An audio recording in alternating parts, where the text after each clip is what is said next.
सुखद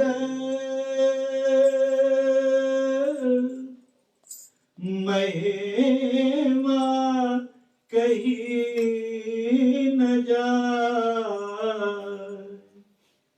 जो कछु कहूं तुम्हारी कृपा, मोते कछु न बसा।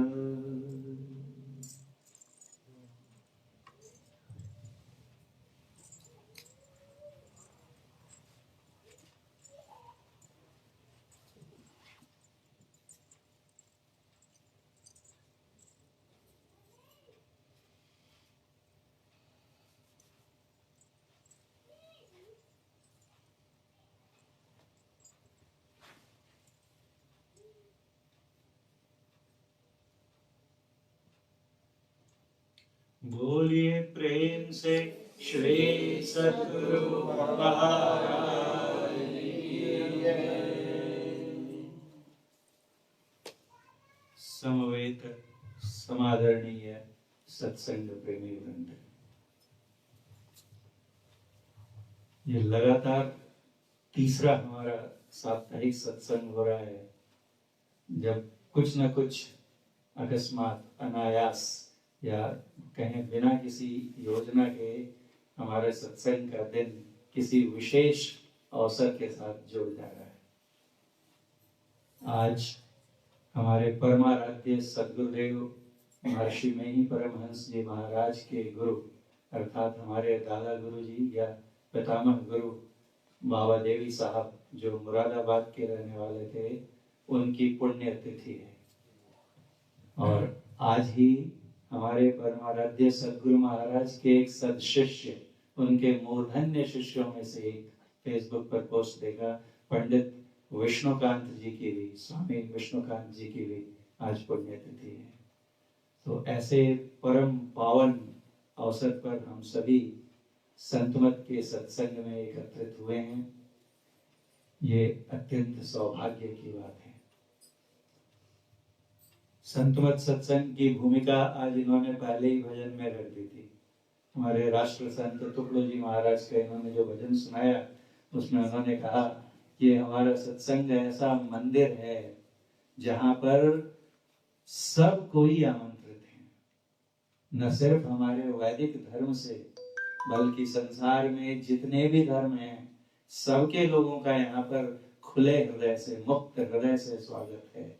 न सिर्फ भारतवर्ष अपितु विश्व के जितने भी राष्ट्र हैं, वहां से जो भी ज्ञान की पिपासा लिए हुए मुमुक्ष जन हैं, उन सब के लिए इस सत्संग के द्वार खुले।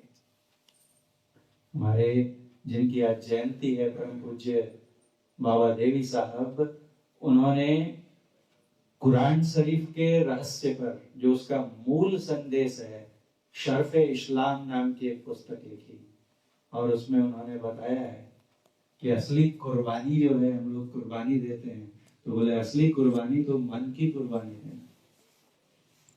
जो जिहाद कहते हैं, जिहाद छेड़ते हैं हम लोग, तो बोले अगर जिहाद छेड़ना है सच्चे अर्थों में तो हमारे मन में जो बुराइयां हैं, जो पाप संस्कार हैं, उनके विरुद्ध युद्ध छेड़ना चाहिए, क्योंकि वही हमें नीचे ले जाते हैं, पतन के मार्ग पर ले जाते हैं। ईसाई धर्म के भी रहस्यों का उद्घाटन किया। तो ये जो संतमत का सत्संग होता है, इसमें सभी संतों का समान रूप से उनकी शिक्षाओं का आदर होता है। हमारे परम पूज्य बाबा देवी साहब, इनका जन्म 1841 ईस्वी में हुआ था, हाथरस में। कहते हैं कि इनके जो माता पिता थे, उन्हें संतान होती थी और एकदम अति अल्प आयु में वो काल के गाल में समा जाती थी, संतान बचती ही नहीं थी। तो उस समय हाथरस में एक संत हुए, संत तुलसी साहब। वो कुछ लोग उनका इतिहास महाराष्ट्र से जोड़ते हैं कि यहाँ पर जो पेशवा खानदान है, असल में उससे वो उसी खानदान के थे और उनके पिताजी राजा थे। और इन्होंने देखा कि अब पिताजी के बाद मुझे राजगद्दी संभालनी पड़ेगी। इनके अंदर में वैराग्य भाव था, तो ये भूमिगत हो गए, अंडरग्राउंड हो गए और फिर पता ही नहीं चला कहाँ है। और उत्तर प्रदेश के हाथरस में जाकर एक किला था, किले की खाई में जाकर रहते थे और यहाँ वहां से थोड़ी बहुत भिक्षा मांगते थे और उसी से अपना जीवन यापन करते थे। तो वो एक बार बाबा देवी साहब के माता पिता के पास गए। वो इनके बड़े भक्त थे, इनका बहुत आदर करते थे। तो इन्होंने कहा कि क्या बात है माहेश्वरी, बड़ा चिंतित दिखता है तू। चिंता ना कर, 1 वर्ष के अंदर में ही तेरे घर में एक महाप्रतापी बालक जन्म लेगा। अभी मैं किसी काम से बाहर जा रहा हूँ। और कहते हैं कि सचमुच वर्ष नहीं बीता था कि उनके घर में एक शिशु ने जन्म लिया। उसकी कुंडली दिखाई गई पुरोहित जी को, तो पुरोहित जी ने कहा कि कोई साधारण कुंडली नहीं है, ये ऐसा बालक होगा कि इसका यशगान, इसका सम्मान वैदिक धर्म ही नहीं, अन्य जितने धर्म हैं उनके लोग भी करेंगे।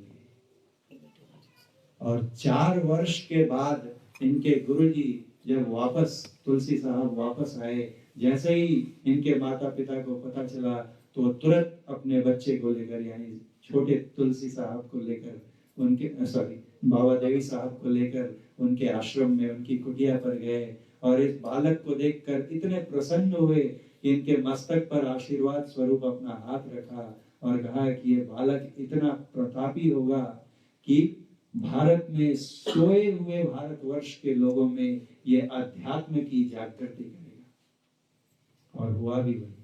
कहते हैं कि बचपन से ही इनके संस्कार ऐसे थे कि सोचिए 6 वर्ष का बालक है और रात में बैठ जाते थे एक आसन में और घंटों ध्यान में बैठे रहते थे।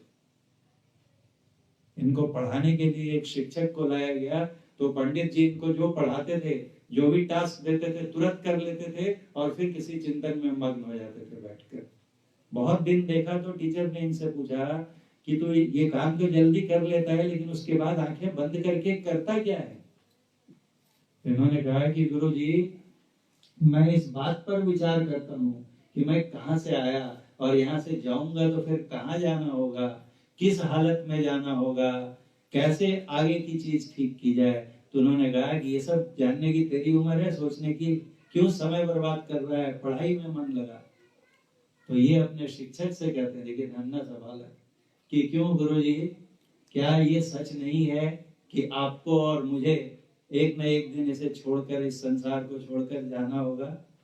और जब हम जाएंगे तो कहाँ जाएंगे इसका हमें पता नहीं है। उसका पता लगाने का प्रयास करना क्या बुद्धिमानी का काम नहीं, समय बर्बाद करना है?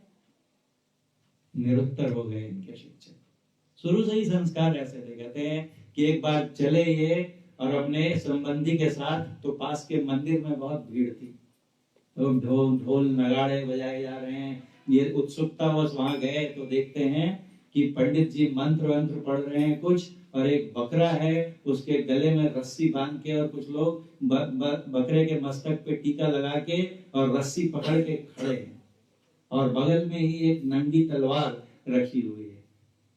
देखकर ही इनको समझ में आ गया कि अब ये क्या होने वाला है, और इतना भयानक दृश्य देखकर कहते हैं कि बेहोश होकर गिर गया। फिर पानी वानी के छींटे मारकर इनको जगाया गया, होश में लाया गया। होश में लाते ही इन्होंने पूछा कि यहाँ पर क्या हो रहा है, बताओ मुझे। तो वहां पर एक जो थे उन्होंने बताया कि हमारा बच्चा बीमार है, उसका रोग ठीक नहीं हो रहा है, इसलिए उसके निरोग होने के लिए हम इस बकरे का बलिदान करने जा रहे हैं। अब देखिए कितनी छोटी उम्र है और कैसा उत्तर देते हैं।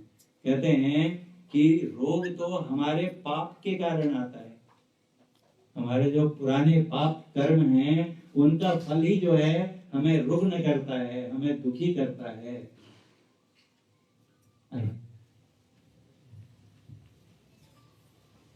तो हमको जो रोग आते हैं हमारे पाप कर्मों के चलते आते हैं।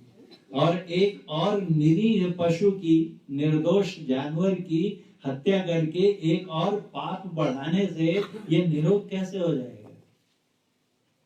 तो वो उकता गया और इनके संबंधी से कहते हैं कि आपको सोचना चाहिए था, ऐसी जगह पर बच्चे का हृदय कोमल होता है, उसे लाना ही नहीं चाहिए था ऐसे स्थान पर।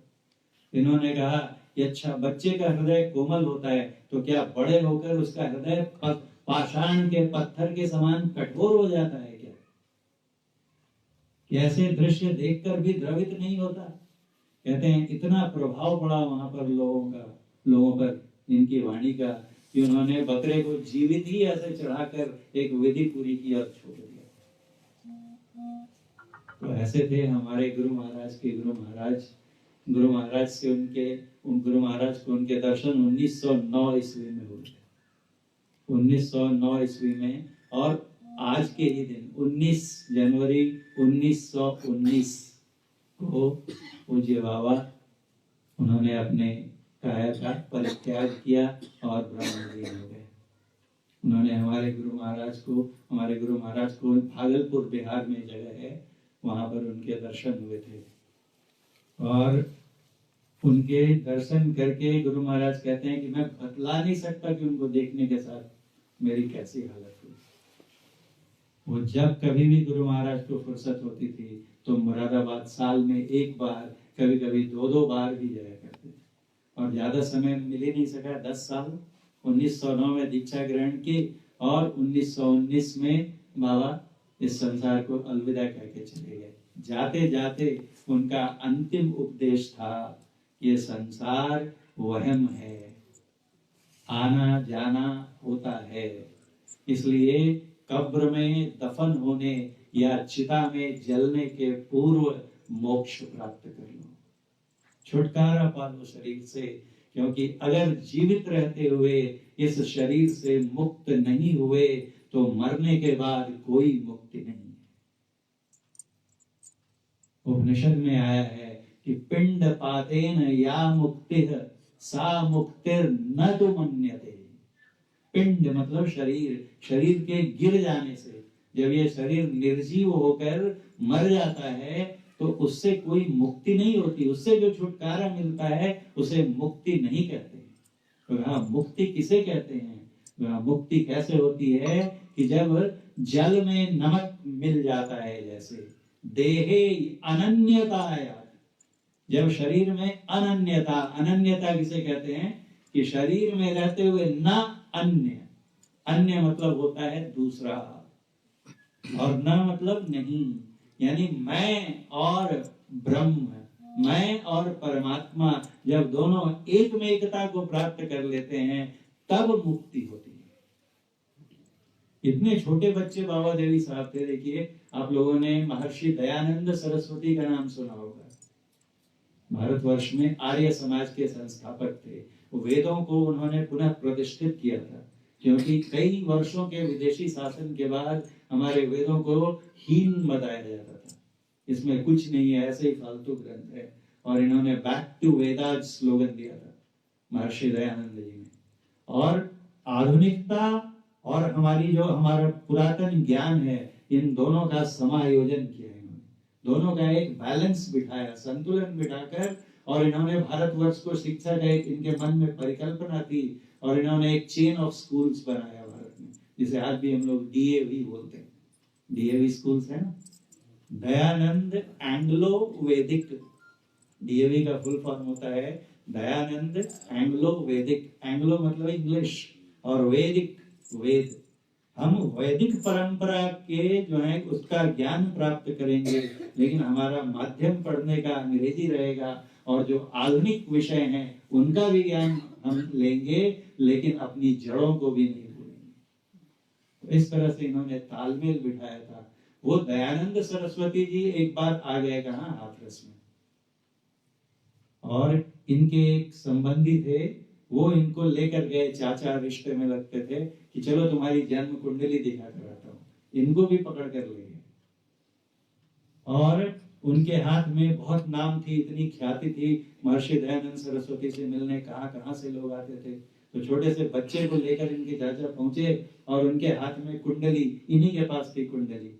तो जब इन्होंने प्रणाम किया तो दयानंद सरस्वती जी ने कहा, ये क्या है हाथ में? तो इन्होंने दे दिया। बोला, ये तो कुंडली है, क्या जानना चाहता है तू? तो छोटे से बच्चे ने कहा, माँ से सुना होगा कि मैं अपनी ग्रह दशाओं के बारे में जानना चाहता हूँ। तो बोला, ये बताओ कि तुम पूजा वूजा करते हो कुछ? इन्होंने कहा, जी हाँ। किसकी पूजा? भगवान परमेश्वर, ईश्वर कौन है? इन्होंने कहा कि जो सबसे बड़ा है और सबसे सूक्ष्म है वो ईश्वर है, जो सर्वव्यापक है वो ईश्वर है, और सर्वव्यापक होने के कारण वो हमारे अंदर भी है। उसके दर्शन, उसका साक्षात्कार हमें हमारे अंदर प्राप्त होता है अगर हमें कोई ज्ञानी गुरु मिल जाए। उन गुरु से युक्ति सीख कर हम अपने अंदर में ही परमात्मा के दर्शन कर सकते हैं। देखिए छोटा बच्चा और बता रहा है। फिर उन्होंने कहा कि तुम कोई ठाकुर बाड़ी वगैरह मंदिर वगैरह जाते हो? तो इन्होंने कहा कि इस शरीर से बड़ा देवालय और कौन सा है? ये तो परमात्मा का बनाया हुआ मंदिर है, और इसमें ब्रह्मा, विष्णु, महेश, सरस्वती इत्यादि के साथ साथ स्वयं परम प्रभु परमात्मा निवास करते हैं, और इसमें हर घड़ी गाजे बाजे के साथ उनकी आरती उतारी जाती है, उनके गीत गाए जाते हैं। ये सब कुछ तो इस शरीर के अंदर ही होता है। इस शरीर रूपी मंदिर को छोड़कर आप किस मंदिर में जाने की बात करते हैं? दयानंद स्वामी जी ने कहते हैं कुंडली गोल मोड़ के रहती थी ना, पहले जो पंडित जी लोग देते थे ऐसे रोल करके उस पर धागा बांधा रहता था। उन्होंने वापस कुंडली को गोल गोल किया, इनके हाथ में पकड़ाया और बोला जा तेरे सब ग्रह अच्छे हैं, मौज कर। जिसका ज्ञान इतना अद्भुत हो, इतनी छोटी सी उम्र में इतना सुलझा हुआ ज्ञान हो, स्पष्ट ज्ञान हो, उसको बोला किस चीज की दिक्कत होगी। अभी जो हमने उनका भजन सुना, क्या कहते हैं इसमें देखिए, हमारा मालिक सबके मालिक। क्या कहते हैं? ये हम लोगों का भाव साईं बाबा थे ना, क्या कहते थे? सबका मालिक एक। कभी अल्लाह बोलते थे, अल्लाह मालिक, और कभी बोलते थे राम जी भला करें। जो ज्ञानी पुरुष होते हैं वो जानते हैं कि सब एक ही है, राम रहीमा एके है रे, काहे करे लड़ाई। क्यों लड़ते हो? वही लड़ते हैं जो कम जानते हैं, जो अल्पज्ञ होते हैं, अज्ञान के वशीभूत होकर आपस में झगड़ते हैं। कहते हैं कि हमारा मालिक जो है कहाँ है, हमारा स्वामी जो है कहाँ पर है? सबके। तो शंकर भगवान के मंदिर में है, या मस्जिद में है, या गिरजाघर में है, सिर्फ इतनी ही जगह है? तो नहीं, कहते हैं सबके अंदर है। माही मतलब अंदर। हमारा जो स्वामी है वो सबके अंदर है, और सबके अंदर जब हम बोलते हैं तो इसका अर्थ क्या होता है कि सब में सभी मनुष्य आते हैं, सभी प्राणी आते हैं। तो वैदिक धर्म वालों में भी है, इस्लाम के मतावलंबियों में भी है, ईसाइयों में भी है, सिख बौद्ध, सबके अंदर वो परमात्मा है, सब में है और सबते न्यारा। अजीब सी बात है ना। कहते हैं कि वो सब में है लेकिन सबसे अलग भी है, सब में है और सबते न्यारा। ऐसा अद्भुत साईं जो गुरु मिले तो भेद बतावे, बिन गुरु दरस न पाई। वो परमात्मा हमारे अंदर में है, लेकिन क्या हमें उनके दर्शन होते हैं? जो हमारे हमेशा संग में रहते हैं, ऐसे परमात्मा के क्या हम दर्शन कर पाते हैं? जिस समय उनके दर्शन हो जाएं, उसी समय मुक्ति घटित हो जाएगी। जब तक उनको हमने देखा नहीं है तभी तक ये बंधन है शरीर का। देखते के साथ सब नष्ट हो जाएगा, सारे आवरण, सारे बंधन नष्ट हो जाएंगे, लेकिन देखें कैसे? इस शरीर के अंदर है। तो कहते हैं बिन गुरु दर्श न पाए। बाहर में कितना भी प्रकाश हो जाए, गुरु नानक हमारे सिख धर्म में हुए, वो तो उन्होंने सिख धर्म की स्थापना नहीं की थी, उनके शिष्यों ने कर दी। वो तो कुरीतियों को नष्ट करने आए थे। भगवान बुद्ध ने कोई बौद्ध धर्म नहीं चलाया था। इतिहास पढ़ के देखिए, कभी एक वाक्य ऐसा मिले जहां बुद्ध भगवान ने कहा हो कि मेरे पीछे एक धर्म चलाओ, या गुरु नानक ने कहा हो कि एक अलग अलग धर्म चलाओ। हम शिष्य अपने गुरुओं के इर्द गिर्द एक दीवार खड़ी कर देते हैं, पंथ, संप्रदाय, धर्म, मजहब क्या क्या खड़े कर देते हैं। तो गुरु नानक क्या कहते हैं कि जे 100 चंदा वही सूरज चढ़ई 1000, एते चाणन हो गया गुरु बिन घोर अंधार।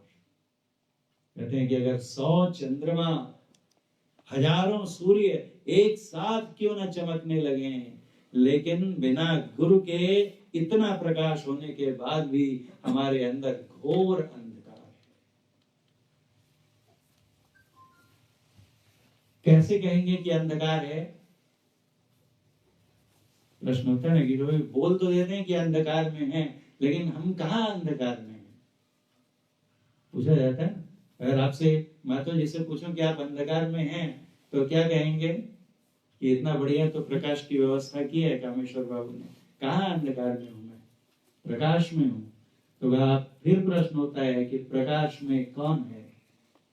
प्रकाश में हमारा शरीर है, हम कहाँ हैं? ये शरीर मेरा है, मैं नहीं हूं शरीर।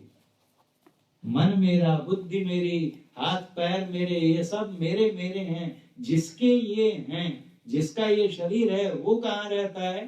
तो जिसका घर है वो घर में रहता है। तो जिसका शरीर है वो कहाँ रहेगा? शरीर में रहेगा। तो शरीर में रहेगा। शरीर के बाहर की चीजों को देखने के लिए हम आंखें खोल कर देखते हैं। शरीर के अंदर देखना हो तो आंखें बंद करनी होंगी। और आंखें बंद करके देखिए, जब हम आंखें बंद कर खुद की खोज करने जाते हैं तो वहां तो कुछ भी दिखाई नहीं देता है, घुप अंधकार है। इसी को कहा यही माया है। देख माया का रूप तिमिर आगे फिरे। आंखों के आगे अंधकार ही अंधकार है, हम पूरे अंधकार में हैं। इसी अंधकार के अंदर प्रकाश होता है, और इतना तेज प्रकाश होता है कि अभी हम लोग आरती करेंगे, उसमें पाठ करेंगे, कोट भान छवि तेज उजाली। एक भान मतलब होता है सूर्य, एक सूर्य नहीं, करोड़ों सूर्यों के समान प्रकाश इसी शरीर के अंदर दिखाई देता है। कैसे? तो जब उसकी युक्ति बताने वाले मिलते हैं। नहीं तो हम बोलते रहेंगे, सिर्फ बाहर से कितने भी मंत्र जप लें, बाहर में कितनी भी अगरबत्तियां दिखा लें, युक्ति नहीं जानेंगे तो फिर अंधकार ही अंधकार रहेगा। कथा शायद हम लोगों ने यहाँ पर सुनी होगी, बड़ी रोचक कथा है, छोटी सी, कि एक साधु बाबा थे, वो भिक्षा मांगते थे। वो भिक्षा मांगने का युग था, तो हर घर के आगे जाते थे और उनका निराला ढंग था। घर के आगे जाकर खड़े हो जाते थे और कहते थे कि राम राम करे भव सागर तरे, राम राम करे भव सागर तरे। तो घर से जो भी थी गृह स्वामिनी या घर से कोई निकलता था, उन्हें भिक्षा देता था और वो चले जाते थे। एक बार वो ऐसे घर के आगे जाकर टेर लगाने लगे जिस घर के आगे एक तोता बंधा हुआ था पिंजड़े में। इन्होंने टेर लगाई, राम राम करे भव सागर तरे। वो तोता कहता है, साधु बाबा झूठ क्यों बोलते हो? इन्होंने कहा, क्यों, क्या हुआ बच्चे, मैं झूठ क्यों बोलूंगा? तो उन्होंने कहा कि आपको किसने बता दिया राम राम करने से भव सागर तरता है आदमी? इन्होंने कहा, क्यों, क्या गलत है? बोला, कहाँ पढ़ा आपने? किसी पुस्तक में पढ़ लिया और तोता रटन, तोते की तरह रटते फिरते हो। तोता किनको कह रहा है? साधु बाबा को कह रहा है कि आप तोता रटन तो विद्या सिखा रहे हो हमें। तो कहा, अच्छा सच क्या है बच्चे? तो कहा कि मैं आपको अनुभव ज्ञान बताता हूँ। आपका ये पढ़ा लिखा ज्ञान है, रटा हुआ ज्ञान, अनुभव ज्ञान सुनिए मुझसे। राम राम करे लोह पिंजर पड़े। जो राम राम करता है वो लोहे के पिंजरे में बंधा रहता है। इन्होंने कहा, ये कैसा उल्टा ज्ञान सिखा रहा है तू? बोला, मेरे मालिक ने कितने सालों से मुझे राम राम ही तो रटना सिखाया है।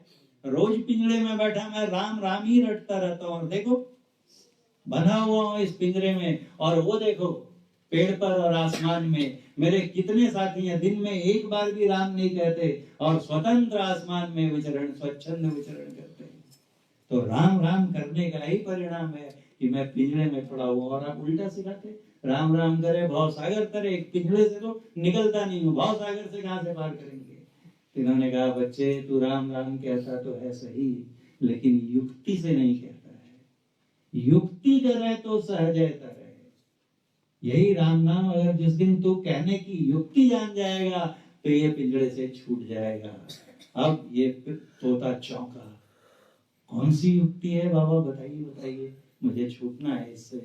इन्होंने बोला, सुन, और कान में उसको कुछ करना सिखा दिया और बोला जब इस करने के अभ्यास में तो पक्का हो जाएगा, पूरा निष्णात हो जाएगा, तब जब मालिक आए तो वो करना जो मैं तुम्हें बताता हूँ। क्या बताया था इन्होंने? प्राणायाम की क्रिया सिखा दी उसे, सांस रोक कर रखने की।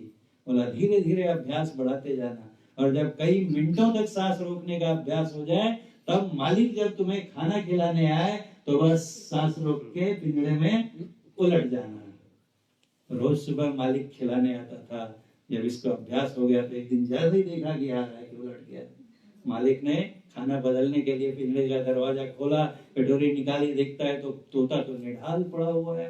लगा क्या हो गया इसको, इधर से पलटा तो उधर भी पलट गया, उधर करे तो उधर। बोला लगता है इसका राम नाम सत्य हो गया। निकाला उसको और बाहर ले जाके फेंका, यूं फेंका कि फुर्र आसमान। युक्ति, जब तक हम कोई काम को करने का तरीका जानकर नहीं करेंगे। आइए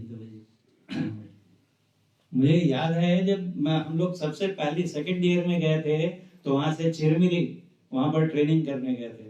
पहली ट्रेनिंग हमारी कोरिया माइन थे वहां पर चिरमिरी में, उसमें ट्रेनिंग करने गए थे। और वहां पर गए तो देखा कि एक पूरा रैक उलट गया, टब पूरी ढेरे हो गई, ढेरे हो गई, इतनी बड़ी बड़ी टब, कोयला वोला सब गिर गया। हम परेशान, बोले ये कैसे रिलेल हो गया, तो इतना भारी, कितने लोग लगेंगे इसको उठाने के लिए। और सोचिए कि वो तो छोटी टब्स हैं और बड़ी बड़ी वो वैगन्स अगर गिर जाएं तो कैसे उठेंगी। लेकिन वही देखा, युक्ति से उसको आराम से रिलेल कर दिया। युक्ति जो होती है ना, कठिन से कठिन काम को सरल बना देती है। और गुरु कहते किसको हैं? गुरु कोई ऐसा, लोग इतना डरते हैं। आज ही मेरे हमारे प्रिय सत्संगी से बात हो रही थी, तो गुरु के नाम से ही कुछ लोग डरने लगते हैं कि पता नहीं कौन सी जड़ी बूटी सुना देंगे, कि मंत्र बता देंगे, कि वैरागी हो जाएगा, घर छोड़कर भाग जाएगा। अरे कुछ नहीं। जो सच्चे संत होते हैं, कबीर साहब ने कहा, अवधू भूले को घर लावे, सो जन हमको भावे। जो घर से भूलकर भटक गए हैं, उन्हें जो वापस घर ले आता है, वैसे लोग मुझे पसंद आते हैं। घर में योग जोग भोग गरीब, घर में ही योग भी है, घर में ही भोग भी है। घर तजी वन नहीं जावे, वन के गए कल्पना उपजे, तब धो कहां समावे। तो ये जो ज्ञान है, इस ज्ञान का अभ्यास करने के लिए घर छोड़कर, रोजगार छोड़कर जाने की जरूरत नहीं है। जहां है, जिस धर्म में है, वो तो ये भी नहीं कहते कि ये धर्म छोड़ो और मेरे पास आओ। जो धर्म छोड़ना बताते हैं वो अलग है, उस पर कभी हम लोग बाद में चर्चा करेंगे। क्योंकि धर्म छोड़ने की भी एक जगह बात है। कहां पर? तो गीता में है। गीता में भगवान श्री कृष्ण ने अर्जुन को उपदेश आदेश देते हुए कहा है कि सर्वधर्मान परित्यज्य माम एकम शरणम व्रज।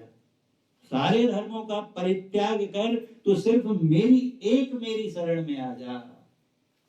अब प्रश्न उठता है कि जब भगवान श्री कृष्ण ये उपदेश दे रहे हैं तो वो कौन सा युग था? द्वापर का अंत। उस समय क्या कोई और धर्म था? ईसाई धर्म हम जानते हैं कितने साल हुए, अभी 2019 चल रहा है, 4 माइनस कर दीजिए, 2015, इतने। इस्लाम तो सबसे नया धर्म है। बौद्ध धर्म, उसमें और 600 साल जोड़ दीजिए तो 2600 वर्ष पुराना। जैन धर्म, ये जितने भी धर्म हैं ये तो बहुत बाद में आए, ज्यादा से ज्यादा अभी से 2500-3000 हजार साल पुराने हैं। लेकिन ये कथा तो 5000 से पुरानी है, 5500। तो उस समय भगवान श्री कृष्ण कहते हैं कि सर्वधर्मान परित्यज्य माम एकम शरणम व्रज। तो ये कौन सा धर्म है? ये धर्म कोई अलग है जिसको छोड़ने की बात कहते हैं। कर्म से धर्म होता है, कर्मों का परित्याग करेंगे तो धर्म छूटेंगे। इस विषय को कभी हम लोग बाद मिलेंगे। अभी हम लोग जहाँ चल रहे थे तो कहाँ है, तो गुरु जो है परमात्मा इसी शरीर में रहते हैं, उसको इसी शरीर के अंदर पाया जा सकता है और उसके लिए कुछ छोड़ने की जरूरत नहीं है। गृह स्वामिनी घर के सारे काम करते हुए ये भक्ति कर सकती है। नौकरी पेशा लोग नौकरी करते हुए कर सकते हैं। और जब हम इससे जुड़ जाएंगे तो ऐसा आपको स्वयं अनुभव होगा कि हम जो काम करते थे वो अब और अच्छे से कर रहे हैं।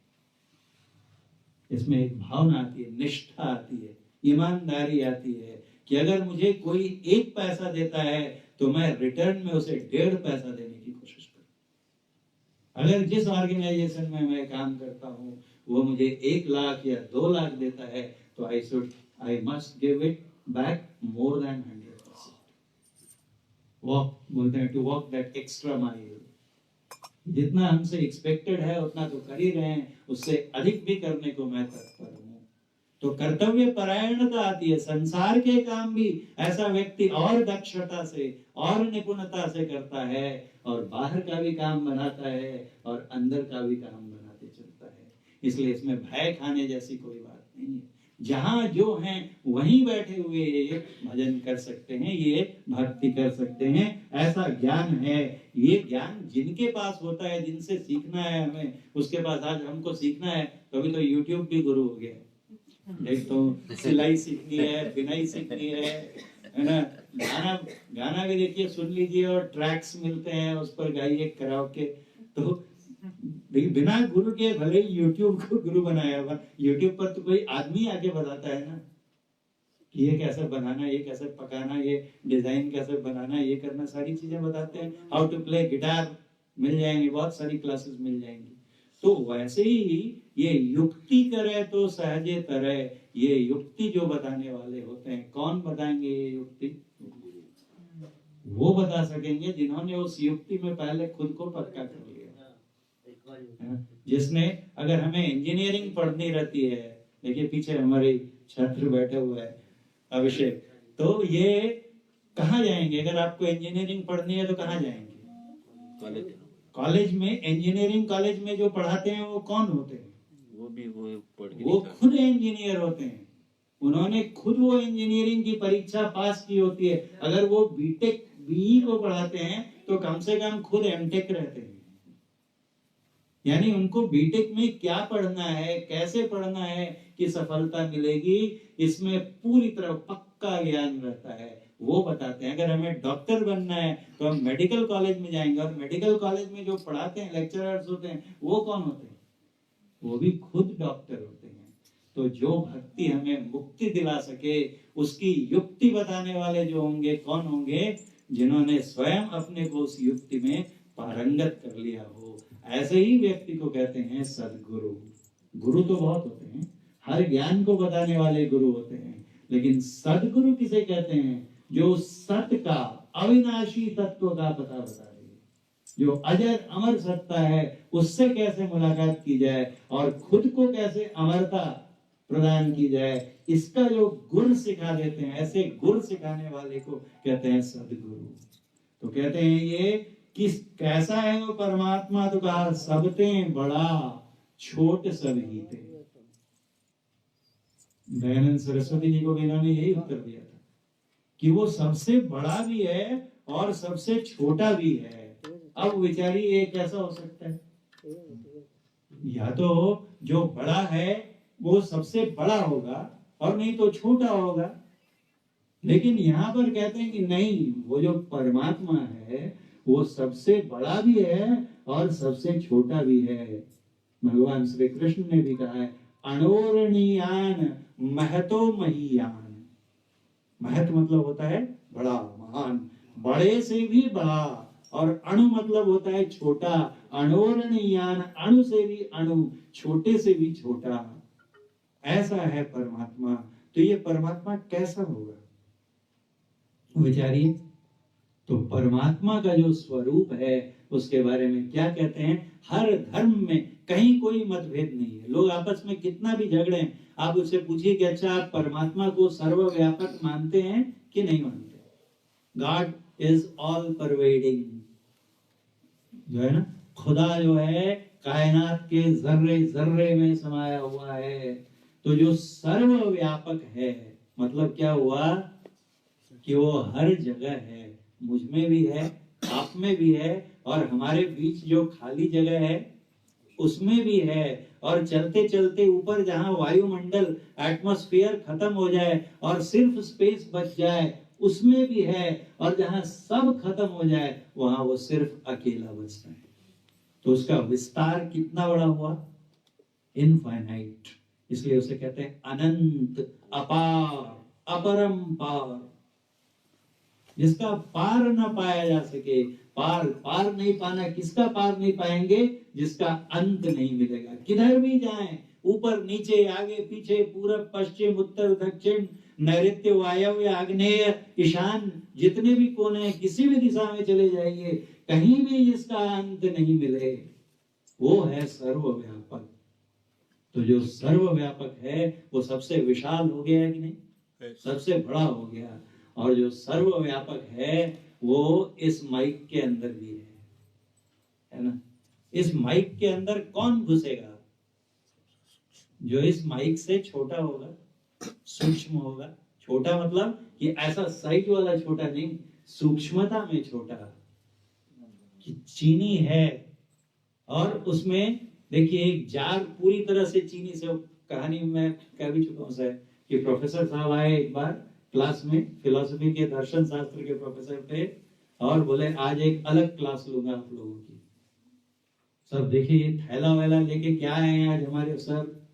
तो बोले थैले में से एक फ्लास्क निकाला ग्लास का, जिसमें अचार वगैरह बनाते हैं ना, ट्रांसपेरेंट जार निकाला, और बोला ये कैसा है? तो सबने कहा कि खाली है। फिर एक थैले से टेनिस बॉल्स निकाली, पिंग पोंग बॉल्स, उसमें टेनिस बॉल डाल दी, पूरा ऊपर तक भर दिया। बोला भर गया अब ये? तो बच्चों ने कहा कि हाँ भर गया सर।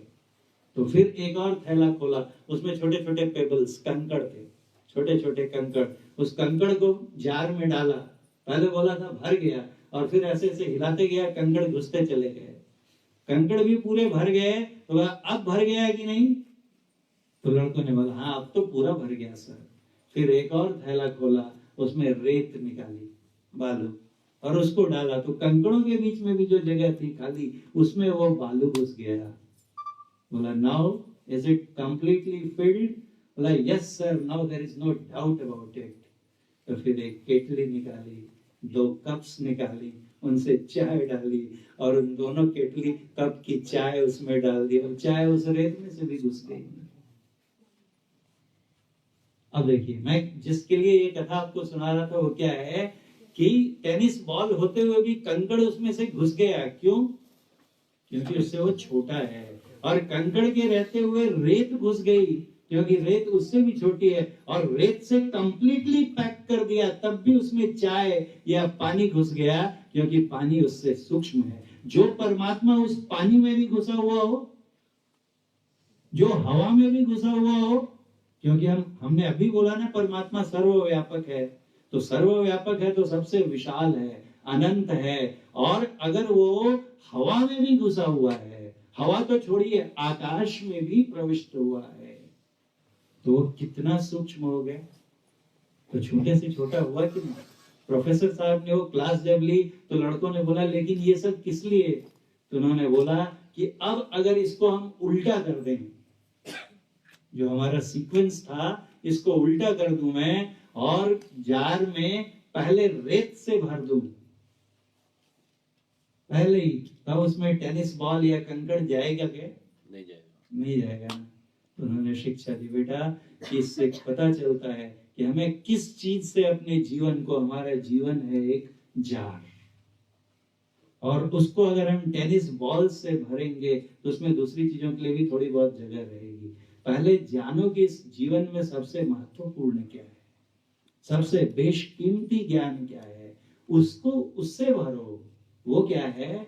तो हमारे इस जीवन का चरम लक्ष्य है कि खुद को जानना। देखिए ना, पूरी जिंदगी हम दूसरों को और दूसरी चीजों को जानने में लगा देते हैं।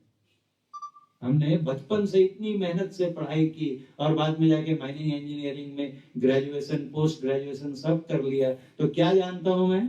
पत्थरों के बारे में, कि कैसे निकाला जाए उसको। ठीक है, उससे देश का भला होता है, बिना उसके कुछ नहीं चलेगा, इसलिए वो करना जरूरी है। लेकिन पत्थर को जान लिया, पत्थर को कैसे निकाला जाए उसकी बुद्धि किसके पास है?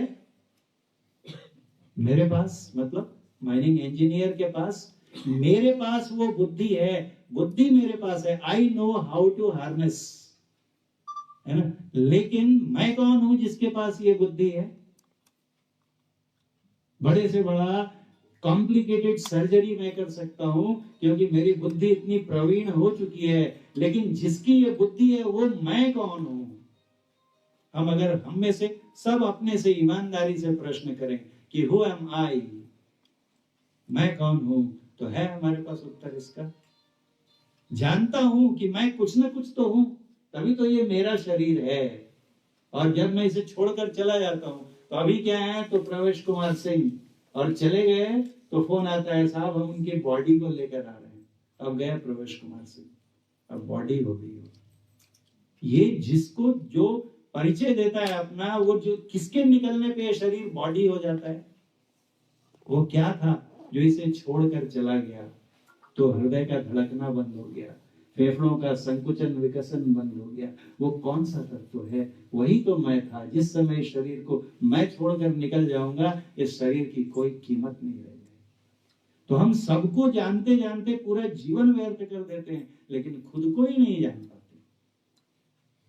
उन्होंने कहा सबसे महत्वपूर्ण चीज, जार को पहले टेनिस बॉल से भरो, उस दिशा में प्रयास करो, खुद को जानने का प्रयास करो, और फिर तो ये सब है क्या जो दुनिया के काम है इंपॉर्टेंट वाले, फिर मकान है, ये है, ये सब हो गया। सब पूछा, बोला अगर उल्टा भर दोगे तो पहले ही रेत क्या है, तो बोले आपस में जो ईर्ष्या है हमारी, बोलते हैं आंखों में रेत चुभती है ना, दूसरी आंख में अगर बालू चली जाए, रेत सैंड चला जाए तो कैसा लगता है? किरकिरी होने लगती है ना। अच्छा लगता है क्या? दूसरों की प्रगति हमको कैसी लगती है? चुभती है, आंखों में रेत की तरह चुभती है ना। फलाने साहब के घर अगर सोनी का लेटेस्ट 10 लाख वाला टीवी आ गया तो हमारे घर में नींद हराम हो जाती है ना। यूएचडी मैं भी खरीद के लाया था 3-4 साल पहले, अल्ट्रा हाई डेफिनेशन की टीवी खरीद ली, और पूरे इंडिया में आज तक उसके टेलीकास्ट ही नहीं है। एचडी तो कुछ लिमिटेड चैनल्स हैं, और यूएचडी फिर भी खरीद कर लाया हूं।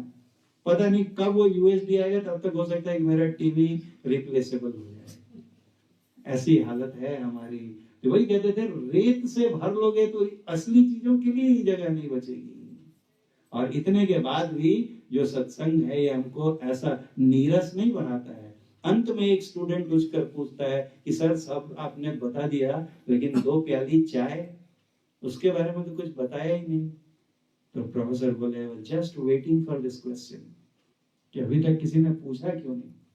तो कहा सब कुछ करने के बाद भी इतना समय बचा कर रखो कि अपने दोस्तों के साथ बैठकर प्यार से 2 प्याली चाय पी सके। इसका मतलब कहने का कि ये हमें समाज के प्रति और सजग और उत्तरदायी और प्रेमास्पद बनाता है। हमारा स्नेह और कई गुना बढ़ जाता है, क्योंकि जो अगर हम अपने को जानने लगते हैं तो सब में खुद को ही देखते हैं। आत्मवत् सर्वभूतेषु, ये हमारा ज्ञान हो जाता है। सब में हम जब खुद को देखेंगे तो किससे नफरत, किससे घृणा, किससे वैमनस्य, किससे द्वेष करेंगे? स्वाभाविक रूप से प्यार होगा। ये बनाने से हम गधे को पानी नहीं पिलाने वाले हैं जो जल लेकर। कहाँ जा रहे थे? रामेश्वरम में चढ़ाने के लिए, और रास्ते में गधा प्यास से तड़प रहा है, पूरा जल लोटा भर पिला दिया उसको। अब उधर क्या चढ़ाएंगे? तो बोले चढ़ गया ना, इसी के अंदर तो वो महादेव है। वो महादेव के पास जाने के लिए तो कुठे शोधिसी रामेश्वर आणि कुठे शोधिसी काशी, हृदयातिल भगवंत राहिला हृदयातून उपासी। कहाँ जाना है बाहर? ये तो यही है सब, अपने ही घट में हरि है, अपने में खोजना। तो वही कहते हैं कि वो सबसे बड़ा और जो सब में समाया हुआ है, इसलिए सबसे सूक्ष्म भी हो गया। परमात्मा सबसे बड़ा भी है और सबसे छोटा भी है। कबीर साहब ने कहा, बड़ा ते बड़ा, छोट ते छोटा, मी ते सब लेखा। उससे सटल, उससे सूक्ष्म कुछ नहीं है, लेकिन है तो सब में, घट घट रहा समाई। लेकिन हम में सबको दर्शन होते हैं क्या? कहते हैं जा घट में पर घट होए दर से, जिस घट में उसका प्रकटीकरण हो गया। घट मतलब शरीर। जिस शरीर के, जिसने अपने शरीर के अंदर उस परमात्मा के दर्शन कर लिए, उसके वाक्य भली भली जाती, उस पर हम अपने को न्यौछावर कर देते हैं। देखिए ना, आज इतने लोग उनके चित्र लगाकर बैठे हैं ना, क्यों? तो क्योंकि ऐसे गुरु, देखिए गुरु कोई चित्र विशेष नहीं होता है। यहाँ पर इनको हटाकर और अगर हम संत कबीर की तस्वीर लगा दें या गुरु नानक की तस्वीर लगा दें या बुद्ध की तस्वीर लगा दें तो उनका भी ज्ञान वही था। अलग अलग समय में अलग अलग शरीर लेकर प्रकट हुए, लेकिन सब ने उस एक सत्य का साक्षात्कार किया और सत्यापन करके बताया कि आई हैव सीन दैट। हमारे गुरु महाराज से एक वहां बड़े विद्वान हिंदी के थे, डॉक्टर शिवचंद्र प्रताप। तो उन्होंने मुझसे बताया, एक बार आए थे मिलने, कि मैं उनके पास गया और उनसे पूछा कि इतने वर्षों की कठोर साधना आपने की, इसका निष्कर्ष क्या है? आप संक्षेप में अपने अनुभव का सार बताइए कि आपने क्या पाया इतने वर्षों की साधना करके। तो उन्होंने कहा कि संत कबीर और नानक ने अपने पद्यों में जो कहा है उसे मैंने अपने अनुभव में सच पाया है। इन्होंने ये नहीं कहा कि मैंने कोई नया ज्ञान ढूंढ लिया। जिस बात का जिक्र बुद्ध, नानक, कबीर, ईसा ने किया है उसको, वो तो किताब में लिखा हुआ है ना। भगवान बुद्ध ने ऐसा कहा 2H2 + O2 = 2H2O। पढ़ते हैं ना हम लोग, 2 भाग हाइड्रोजन 1 भाग ऑक्सीजन को मिलाएं तो पानी बन जाता है। 2 गैस हैं, दोनों हाइड्रोजन और ऑक्सीजन, और उनको मिलाओ तो लिक्विड बन जाता है। ये तो पुस्तक में लिखा हुआ है। लेकिन जब हम प्रयोगशाला में जाते हैं और दोनों गैसों को लेते हैं, इसका 2 भाग इसका 1 भाग, और टेस्ट ट्यूब में एक खास टेम्परेचर पर दोनों को मिलाते हैं और तब पानी की बूंद टप से वहां पर गिरती है टेस्ट ट्यूब की दीवार पर, तो कहते हैं yes, now I can say in my experience that 2 atoms of hydrogen and 1 atom of oxygen combine to make water। ज्ञान तो पहले से था पुस्तक में, लेकिन उसे जब हम अपने अनुभव में उतार लेते हैं, स्वानुभव बना लेते हैं, तब हम, तो वही कहते हैं कि हर घट में तो है वो परमात्मा, लेकिन सबके घट में वो प्रकट कहाँ होते। जा घट में प्रकट हुए धर से वाके भली भली जाए। संत इसलिए मानते क्योंकि उन्होंने अपने शरीर को ही प्रयोगशाला, उनकी लेबोरेटरी कहीं बाहर नहीं होती, शरीर ही उनकी प्रयोगशाला होती है, और इसी में वो सारे अनुसंधान करके इसके अंदर अपना और परमात्मा का, आत्मा और परमात्मा का पता लगा के, और अंत में कहते हैं कि मैं ही परमात्मा।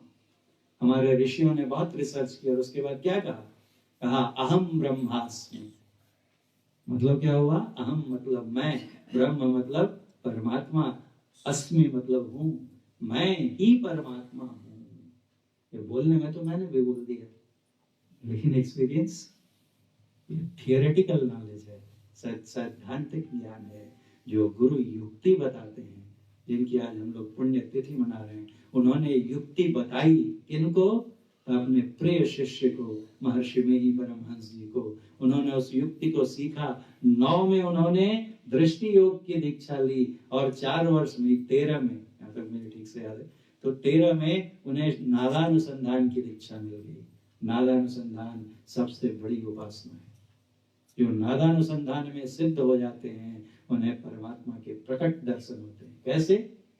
तो जैसा स्वामी विवेकानंद जब पहली बार गए थे किनके पास? स्वामी रामकृष्ण परमहंस जी के पास। सबसे पूछते चलते थे, रविंद्रनाथ टैगोर जी के पिताजी से भी पूछा था। वो नाव में बैठकर साधना करते थे हुगली में, और उनसे पूछा था कि तुम्हें देखे जो कि, तो उन्होंने क्या इधर उधर बोला, अरे तेरी आंखें योगी की आंखें दिखती हैं। जवाब नहीं दिया, क्योंकि नहीं देखा होगा, कैसे जवाब देंगे।